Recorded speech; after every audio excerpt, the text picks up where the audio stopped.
সফলতার পথে আপনাদের সাথে আমি সঞ্জীব। আজ আলোচনা করব চারটি অত্যন্ত গুরুত্বপূর্ণ পয়েন্ট, যে পয়েন্টগুলোর দ্বারা আপনি বুঝতে পারবেন যে মধ্যবিত্ত মানসিকতা কাকে বলে এবং মধ্যবিত্তরা কেন ধনী হতে পারে না। জীবনে অর্থ, প্রতিপত্তি, সম্পত্তি আমরা প্রত্যেকে চাই না এমন কোনো মানুষ নেই, কিন্তু তারপরেও একদল মানুষ সারা জীবন মিডিল ক্লাস হয়ে থেকে যায়, একদল মানুষ মধ্যবিত্ত থেকে গরিবের দিকে যায়, আর অনলি 1 to 10% মানুষ ধনী হয়, রিচ হয়, ফাইন্যান্সিয়াল ফ্রিডম লাইফ পায়। কেন? প্রথম কারণটাই হলো আমরা আমাদের কমফোর্ট জোন থেকে বেরিয়ে আসতে পারি না। একটা সিকিওর চাকরি চাই, যাতে সেই চাকরিটা না যায় কোনো রকমের পেটের ভাত চলে, অর্থাৎ সরকারি একটা চাকরি। এটা আমাদের বাবা মা, আমরা নিজেরা স্টুডেন্ট যারা, প্রত্যেকের কিন্তু সেই একটা চাহিদা যে কোনো একটা সরকারি চাকরি পেতে হবে। কেন? কারণ সরকারি চাকরি কাজের চাপ কম, আরামকে হারাম করতে না পারলে জীবনে কখনো ধনী হতে পারবেন না। যারা জীবনে ধনী হয়েছে তারা জীবনের প্রত্যেকটা পদক্ষেপে কঠিন সংগ্রামের মধ্য দিয়ে এগিয়ে গেছে। কিন্তু আমরা কি চাইছি? একটা গভর্নমেন্ট জব, তাতে 10,000 টাকা বেতন হোক আর 1 লাখ টাকা বেতন হোক। এবং সকালবেলা অফিস যাব, অফিসের বসকে সারাদিন গাল দেবো, দিয়ে সন্ধ্যাবেলা বাড়ি চলে আসবো। এইটা যে আমাদের চাকরির স্বভাব। এবং এই যে কাজটা আমরা করছি, সেই কাজটার প্রতি দায়বদ্ধতা, ভালোবাসা কিছুই থাকে না। যেহেতু বললাম যে কমফোর্ট একটা চাকরি, গভর্নমেন্ট জব, প্রাইভেট জব তো সেটা পারবেন না আপনি। প্রাইভেট জব করতে গেলে বেশি বেতন পেলেও আপনাকে পরিশ্রম করতে হবে, কিন্তু গভর্নমেন্ট জবের সেই ক্ষেত্রে কোনো রকম ব্যাপার না। আপনি দেখতে পাচ্ছেন বিভিন্ন গভর্নমেন্ট অফিসে যান, দেখবেন চারিদিকে ঘাসে ভর্তি। এই যে ঘাসগুলো চোখে পড়ে নাকি? অফিসারদের চোখে পড়ে না? স্কুল, কলেজ, বিদ্যালয় সমস্ত জায়গাতে আমি দেখেছি একই পরিস্থিতি। কারণটা কি? কারণটা একটাই, কারণ শুধু আমরা চাইছি একটা ইনকাম। এই কারণে যারা গভর্নমেন্ট সার্ভিস করে তারা জীবনে ধনীও হয় না এবং জীবনে গরিবও হয় না, একটা নির্দিষ্ট জায়গায়। এবং বাবা মাও সেটা চায়। আরও সবচেয়ে গুরুত্বপূর্ণ যে কথা, সেটা হচ্ছে আফটার রিটায়ারমেন্টও কীভাবে আরামে জীবন কাটাবো।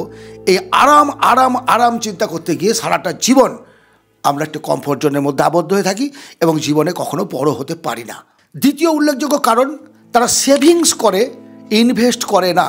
মধ্যবিত্তরা টাকা ইনকাম করে কম তা কিন্তু নয়, প্রচুর টাকা ইনকাম করে, কিন্তু তারা ওই যে বললাম রিস্ক নিতে জানে না। ফলে কী হচ্ছে? তারা ব্যাঙ্ক অ্যাকাউন্টে, সেভিংস অ্যাকাউন্টে টাকাকে ফেলে রেখে দিচ্ছে।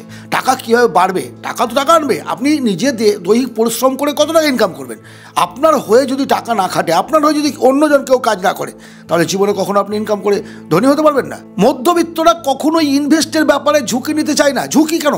তারা ভাবে কি এসব আসলে জেনেও না জানার একটা বাহানা। হাত থাকা, আমি টাকা দেখতে পাচ্ছি, আমার 5 লাখ আছে, 10 লাখ আছে, এই আছে, আমি বিভিন্ন জায়গায় যদি ইনভেস্ট করে দিই, ল্যান্ডে হোক, গোল্ডে হোক, সিপে হোক, এতে হোক, দেখতে পাবো না তো, দেখতে পাবো না কী অবস্থা আছে, বুঝতে পারবো না, কিন্তু আমি কাউন্টিং করতে পারছি, আমার ব্যাঙ্ক অ্যাকাউন্টে টাকা আছে, আমি দেখছি। এই যে মানসিকতা, ইনভেস্টমেন্টের মানসিকতা না থাকাটা একটা বড় ধরনের কারণ মধ্যবিত্তরা মধ্যবিত্ত হয়ে থাকার বা গরিব হয়ে যাওয়ার। কারণ টাকার মূল্য তো দিন দিন কমছে ভাই। আজ থেকে 10 বছর আগে ক টাকা কেজি চাল ছিল, আজ ক টাকা? চিনি ক টাকা গিয়েছিল, আজকে ক টাকা?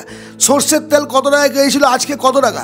কিন্তু 10 বছর আগের 1 লাখ টাকা যদি আজকের 1 লাখ টাকা সমান হয়, তাহলে আপনি চলবেন কী করে? আর মিডিল ক্লাস সেটাই করে যে আমি কত টাকা সঞ্চয় করেছি সেভিংস অ্যাকাউন্টে, পিপিএফে, আগামী রিটায়ারমেন্টের সময় কত টাকা পাবো, কত টাকা বাড়লো, দ্যাটস নট এ ম্যাটার। কিন্তু এই ক্যাশটা দেখতে পাচ্ছি, ক্যাশ ফ্লোয়িংটা, এর ফলে ওই ততই বছর অবস্থা এবং সেই মিডিল ক্লাস হয়ে সারা জীবন পড়ে থাকা। মধ্যবিত্ত ট্র্যাপ থেকে বেরিয়ে আসতে গেলে নিজেকে ইনভেস্ট করা শিখতে হবে। ইনভেস্ট ছাড়া আপনি জীবনে কখনো বড় হতে পারবেন না। তৃতীয় যে কারণ, সেটা হচ্ছে আমি যা জানি যথেষ্ট, আমার থেকে মহাপণ্ডিত আর কেউ নেই, এই ভাবনা। অর্থাৎ আমি চাকরি করছি, বেশ একটা পড়াশোনা করেছিলাম, ভালো রেজাল্ট করেছিলাম, চাকরি করছি। আমি বিজনেস করছি, ভালো কথা। আজ থেকে 20 বছর আগে যে অবস্থায় বিজনেস করতে, আজ সে অবস্থায় করছে। 20 বছর আগের শিক্ষা আজকের শিক্ষা তার সমান। তাহলে কী হচ্ছে? স্কিল ডেভেলপমেন্ট হচ্ছে না। দিন দিন উন্নত প্রযুক্তি, এই উন্নততর প্রযুক্তির যুগে টিকে থাকতে গেলে, ইনকাম করতে গেলে আপনার স্কিল ডেভেলপ করতে হবে। সেটা কিন্তু তারা করে না। আর করে না বলেই নতুন জ্ঞান তাদের মধ্যে আসে না। এবং আসে না বলে কী হচ্ছে? তার যে ইনকামের অবস্থাটা ছিল, সেই অবস্থাতেই এখনও পড়ে আছে এবং আগামী দিনেও পড়ে থাকবে। যদি চান নিজেকে আরও বেশি প্রকাশ করতে, ধনী করতে, টাকা ইনকাম করতে, অবশ্যই আপনার স্কিল ডেভেলপ করতে হবে। প্রতিদিন শিখতে হবে। শিক্ষার কোনো শেষ নেই, শিক্ষার কোনো বয়স নেই। এটা মাথার মধ্যে রাখুন যে আমি সব জানি না। আপনি যে কাজ করছেন সেই কাজের প্রতি ফোকাস রেখে, সেই কাজের কী উন্নত জিনিস আসছে, অ্যাট্রাকটিভ জিনিস আসছে, কম্পিটিশানে কে আসছে, সমস্ত ডাটা যেন আপনার কাছে থাকে, তবেই আপনি কম্পিটিশানে টিকতে পারবেন। চতুর্থ কারণ হচ্ছে সীমিত চাহিদা। কেমন? একটা ভালো বউ থাকবে, একটা গাড়ি থাকবে, একটা ছোট্ট বাড়ি থাকবে, এই একটা কমফোর্ট জায়গার মধ্যে থেকে আমার যে চাহিদাটা, আমার যে ডিমান্ডটা, সেটাকে আমি করলাম। আসলে ফোকাসটা তো জরুরি। আপনি কি চান? আপনি যেটা চান ঠিক সেটাই আপনি পেতে বাধ্য। মেবি আপনি হয়তো তার থেকে কিছু কম বা বেশি পেতে পারেন, কিন্তু তার বেশি আপনি পাবেন না, অনেক বেশি আপনি পাবেন না।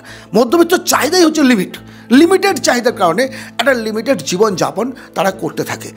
আমরা যত বেশি পরিশ্রম করব, যত বেশি স্কিল ডেভেলপ করব, এডুকেশান বাড়াবো, ইনকাম বাড়বে, তার থেকে বেশি চলে যাব অল্টো। কেন আমি কি BMW কিনতে পারি না? আমি কি আমার জীবনে বড় কোনো জায়গায় সিটিতে গিয়ে বড় একটা ফ্ল্যাট কিনতে পারি না? কেন আমার জীবনের ডেভেলপমেন্টের জন্য আমি কোনো একটা কোম্পানি খুলতে পারি না যেখানে 50 জন ছেলে কাজ করবে? এই যে মাইন্ডসেটটা, এই মাইন্ডসেটটা তাদের মধ্যে নেই। অত ঝামেলায় যাবো না বাবা, এই ঠিক আছে, ভালো আছি, ইনকাম করছি, খাচ্ছি, একটা যা দরকার ছিল পেয়ে গেছি, বাস। এই যে পেয়ে গেছি ব্যাস, এই করতে গিয়ে যখন জীবনের জবনিকা নেমে আসছে, ছেলে মানুষ হয়নি। তখন দেখা যাচ্ছে যে ছেলেটা আপনার অর্জিত যে সম্পত্তি, আপনি যেগুলো করেছেন, বিক্রি করে করে খাচ্ছে। কারণ মধ্যবিত্ত মানসিকতার মানুষ, আপনি আপনার ছেলেকেও সেই মানসিকতাটাই দিতে চলেছেন বা দিচ্ছেন। ফলে সেও একটা কমফোর্ট জোনের মধ্যে থাকছে, আরামপ্রিয় হচ্ছে। বলেছে আরাম মানে হারাম, আরামটাকে হারাম করতে হবে।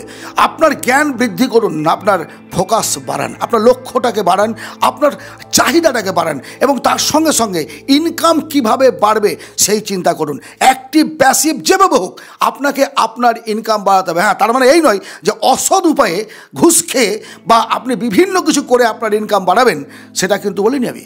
আপনার নিজের জীবনের পারদর্শিতার দ্বারা আপনার ধন সম্পত্তি বৃদ্ধি করতে হবে, মানুষকে ভালোবাসতে হবে, মানুষের সঙ্গে মিশতে হবে, মানুষের উপকার করতে হবে।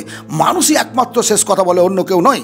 হয় আপনি কারো ঘাড়ে পা দিয়ে উঠবেন, অথবা কেউ আপনাকে হাত ধরে টেনে ওপরে তুলবে।